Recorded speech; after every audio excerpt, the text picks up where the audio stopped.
Selamat datang. Video kali ini kita akan membahas tentang form dalam HTML. Form biasa digunakan untuk mengumpulkan data dari pengunjung pada sebuah website. Contoh penggunaan form seperti halaman login, halaman kontak, halaman pengisian komentar, form untuk pendaftaran user, dan lain sebagainya. Form ini juga digunakan untuk pengiriman data antar halaman website. Tapi dalam HTML, form hanya berupa interface ataupun tampilan yang disediakan untuk mengumpulkan data. Untuk melakukan proses penyimpanan ke database, tetap menggunakan bahasa pemrograman yang dieksekusi di server seperti ASP, PHP, Python, Java, dan lain sebagainya. Langsung saja, untuk membuat form di dalam HTML itu kita gunakan tag form. Form seperti ini. Ini dinamakan dengan form buka. Nanti juga akan diakhiri dengan form tutup. Yang harus diingat, setiap membuat form harus kita sertakan atribut action dan atribut method. Seperti ini, action dan atribut method. Atribut action berfungsi untuk menjelaskan kemana data yang akan diisikan pada form akan dikirimkan atau diproses. Kemudian metode post itu berfungsi untuk menjelaskan bagaimana data isian form akan dikirim oleh web browser. Jadi dua metode ini harus kita buatkan. Jadi action ini biasa berisi file yang akan memproses isian form. Kemudian metode ini terdapat dua jenis metode yang dapat kita gunakan, yaitu metode get dan metode post. Secara default, atribut dalam metode itu adalah get. Jadi tanpa kita isikan nilai pada metode itu dianggap get. Nah, perbedaan get dan post yaitu dalam proses pengiriman datanya. Ketika kita menggunakan metode get, semua isian form akan ditampilkan dalam address bar browser. Kemudian ketika menggunakan post, itu tidak akan ditampilkan dalam address bar browser. Biasanya hal-hal yang bersifat krusial seperti atau hal-hal yang bersifat pribadi seperti user sama password itu kita gunakan metode post. Nah, lanjut.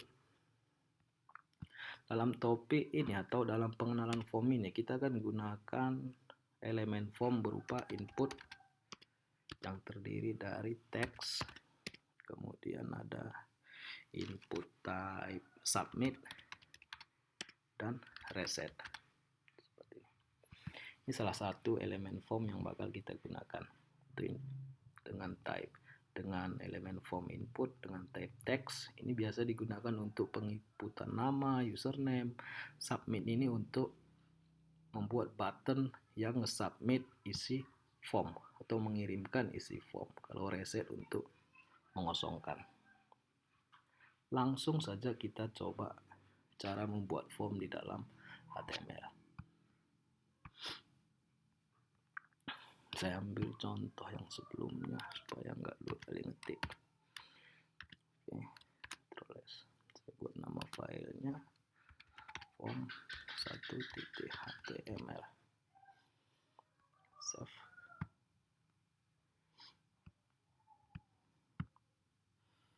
Ini saya buang.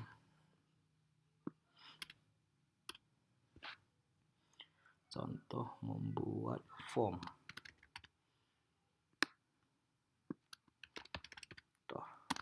form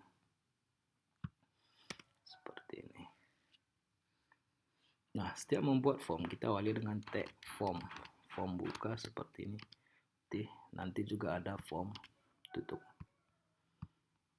Di dalam form tadi harus ada dua atribut yang kita gunakan. Yang pertama action, kemudian sama method.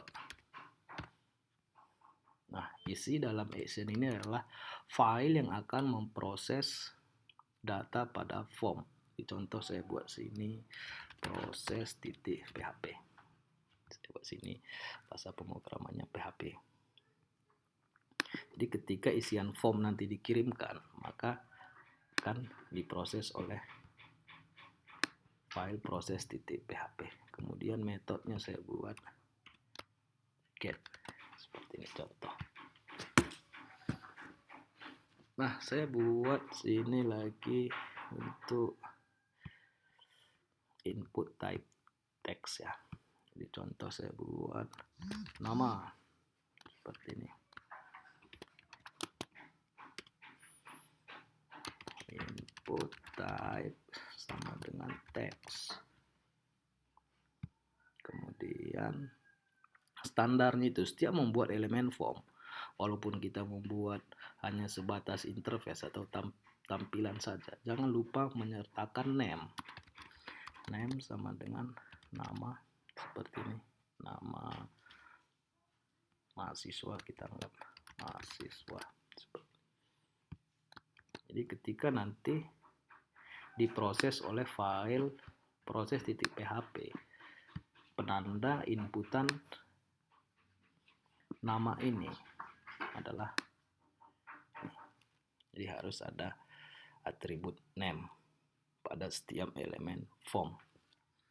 Kemudian saya tambah sini, saya buat pre ya. Kemudian saya buat sini input type sama dengan submit.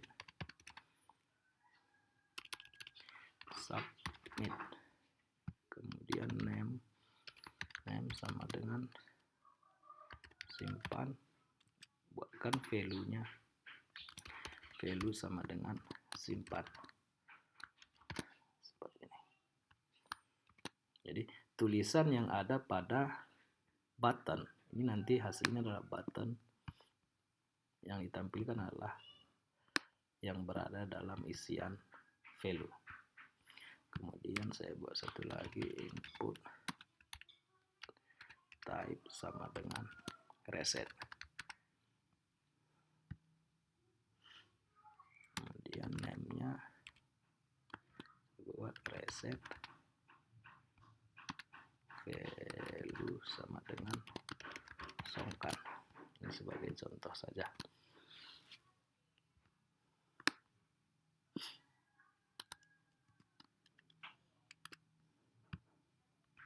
Coba save, kita lihat hasilnya.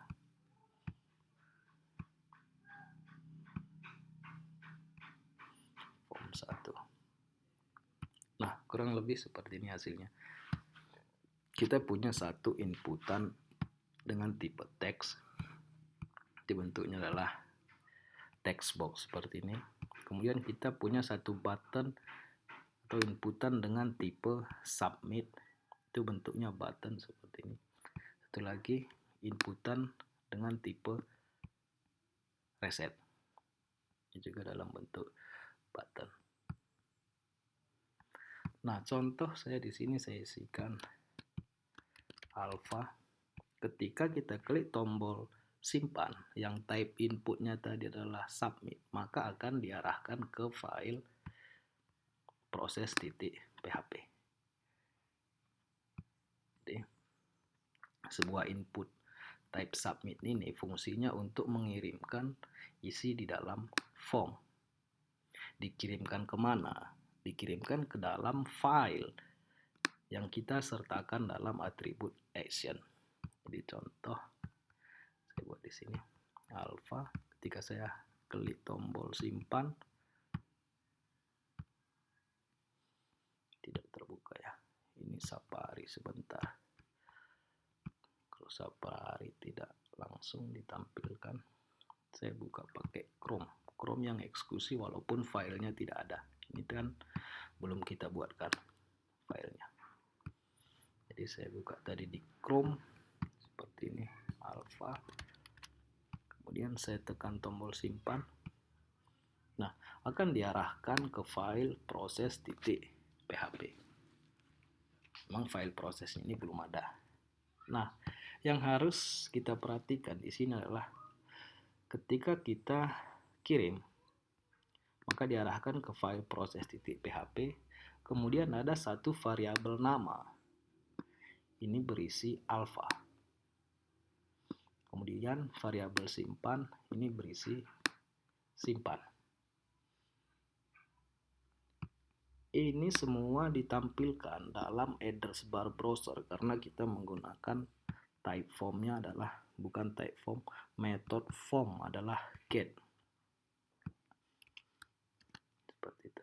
Jadi ketika kita gunakan method get, semua isian form tadi, isian data pada form akan ditampilkan dalam address bar browser. Seperti ini. Nah, coba kita ganti ke metode post. Seperti ini. Saya save. Saya balikkan lagi. Nah, contoh saya isi lagi Bravo. Kemudian saya klik tombol simpan. Nah, di sini isian atau data pada form tadi tidak ditampilkan dalam address bar browser. Jadi, ini dia perbedaan antara metode post dan metode get. Kemudian submit tadi sudah, sekarang reset. Input type reset ini gunanya untuk mengosongkan form. Jadi contoh saya isi di sini alpha, kemudian saya klik input type tipe reset akan mengosongkan isian form seperti ini. Nah, atribut lain dalam inputan, contoh tadi input type text, name, kemudian ada atribut require sama dengan require seperti ini. Berarti maksudnya form ini dapat kita submit kalau inputan dengan nama mahasiswa ini harus terisi. Jadi contoh lagi saya buat, udah di save tadi, belum, saya save dulu, save, saya refresh lagi browser ya, saya refresh. Nah, contoh nama masih kosong, saya klik simpan, maka akan ditampilkan pesan error seperti ini. Jadi nama harus diisi. Itu kalau kita gunakan atribut require. Ini beberapa atribut yang dapat kita gunakan dalam sebuah input type text. Kemudian satu lagi saya lupa, ada placeholder. Ini yang umum digunakan, placeholder sama dengan isikan nama.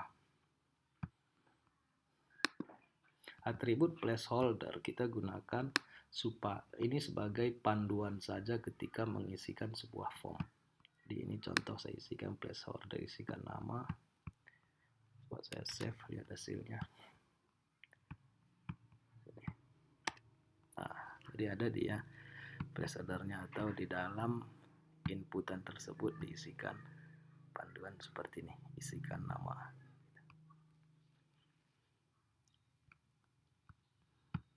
Oke, demikian tutorial tentang pengenalan form. Elemen-elemen form yang lain akan kita bahas dalam video tutorial selanjutnya. Terima kasih, selamat mencoba dan semoga bermanfaat.